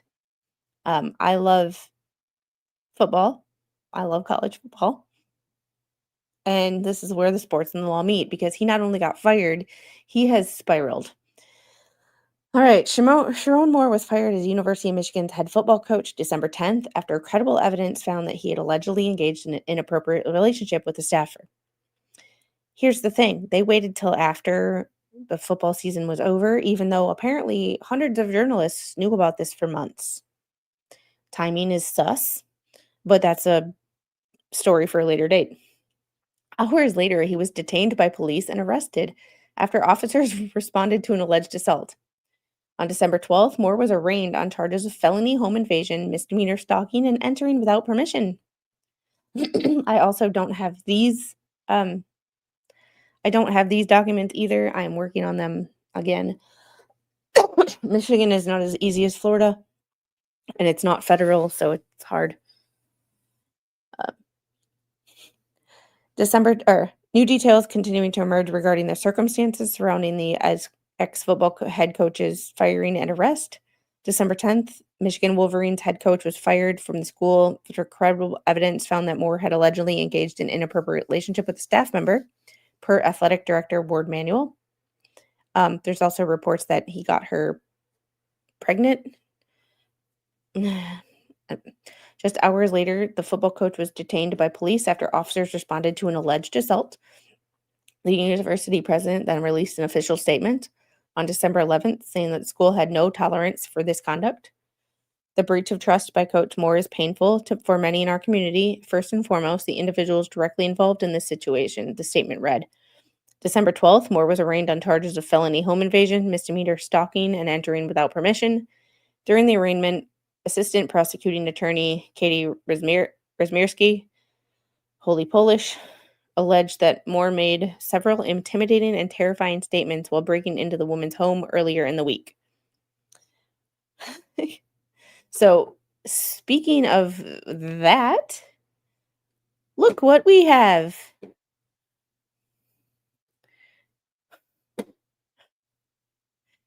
His side piece had an abortion and he gave her a diamond promise ring. It's got to be a Michigan. Yeah, yeah, it's got to be a Michigan thing. But here we go. We are now calling case number 25F12175. This is the people of the state of Michigan versus Sherrone Banfield Moore. Mr. Simon. Appearances. Thank you, Your Honor. Good afternoon. Katie Rizwanski, First Assistant Prosecutor for the Special Victims Unit for the people. And Your Honor, Joe Simon on behalf of Mr. Moore. That's the charges, sir. We waive formal reading of the complaint. Your Honor, stand mute to the charges. Formal reading having been waived, plea of guilty will be entered on your client's behalf. He waived formal reading of the complaint. I wonder why. Probably because the world is watching. Because once again, public figure. Could you imagine having your complaint read on the internet? Just a thought. Yeah. Simon, make your bond argument now, or was it? Your Honor, I think the people want to make a presentation now. Go after that, if that's okay. All right, Mr. Winiarski. Your Honor, thank you very much. I appreciate that. Mr. Simon. And thank you for the opportunity to be heard. As the court is well aware, this is not a series of offenses in Michigan that allow you to deny bond. We're certainly not asking for that. This is a felony of home invasion third degree, misdemeanor stalking, and misdemeanor entry without permission. Your Honor, we are asking for a $25,000 cash or surety bond in light of the fact that we cannot ask for you to deny bond. I get that he is a man of means, and so this is a bit of a nominal monetary ask, but quite frankly, it would be an ask that I would make for any defendant charged with these offenses before you. So what strikes me as perhaps more important in this scenario are conditions that I would like to ask for, because of course, as you know, Your Honor, you're tasked with trying to make sure that he reappears, but also the safety of the public and this victim in particular. So Judge, in addition to an ask for a $25,000 cash or surety, we are asking, should he post that, should you impose that, we are asking that you order that he undergo a mental health evaluation. We are asking. I think the mental health evaluation would be necessary because I think the man had a mental breakdown yesterday. My personal opinion, not diagnosing him. However, yeah, that. I haven't been able to get the full audio. I only have the audio that's been released on like news channels, and you know how they edit because they edit for one and they only have a specific amount of time. I've not been able to get my hands on the full audio yet. If I can, we will listen to it. Like I said, this is why I wanted to cover. I do this Chaos Friday is cases that I want to cover but aren't appropriate necessarily for their own streams or can't hold down their own streams. That you order him to submit to a GPS tether and that there be a no-go to this victim's residence or place of employment. Ask that you order that there be no contact with her whatsoever in any means, any fashion, direct or indirect, that there be no stalking behavior of any kind, that he be ordered to surrender any and all weapons, further that he be ordered to surrender his passport. Judge, the reason, Your Honor, the reason we make those requests is in light of the factual scenario that gives rise to these charges. My best understanding from a thorough review of the police report and as much body-worn camera as I've had an opportunity to review is that I understand that our victim broke up. They had an intimate relationship for a number of years, defendant and victim, that our victim broke up with this defendant on Monday morning early, that there continued to be defendant making numerous phone calls and sending numerous texts from that time moving forward that she did not answer, did not respond to, and did not want. That eventually she If you're referring to CTE, I believe still the only way that it can be diagnosed is on an autopsy. But at the same time, the only way technically Parkinson's can truly be diagnosed at this time is on an autopsy. So take of that what you will. Yourself to the University of Michigan. Have it at 1.25. Investigation there. As we all now know, defendant was at some point on Wednesday afternoon fired from his employment. He then, at some point soon thereafter, came to her apartment in the address that is alleged in the complaint, barged his way into that apartment, immediately then proceeded to a kitchen drawer, grabbed several butter knives and a pair of kitchen scissors, and began to threaten his own life. I'm going to kill myself. I'm going to make you watch. My blood is on your hands. You ruined my life. And a series of very, very threatening, intimidating, terrifying, quite frankly, statements and behaviors there in that apartment. It was only then, Your Honor, when the victim, she called her attorney and then at some point indicated she was going to call the police, and then he left. And so, Your Honor, while I understand that there isn't evidence to suggest that he directly threatened the victim with any of those implements that I've indicated, the totality of the behavior is highly threatening and highly intimidating. She was terrorized, Your Honor. And in light of the totality of all of those circumstances, we consider the defendant to be a risk to public safety, a risk to this victim. And it is for those reasons that we are asking for those specific conditions. I'm more than happy to answer any other questions that the court may have or give you further information. And I appreciate the opportunity. Thank you. So they didn't. Whoop, we're gonna stop sharing that because I don't know whose video that is. And oh, that's I'm not gonna share Crane and Company because I love Crane and Company, but I'm not going to I'm not gonna have the Daily Wire.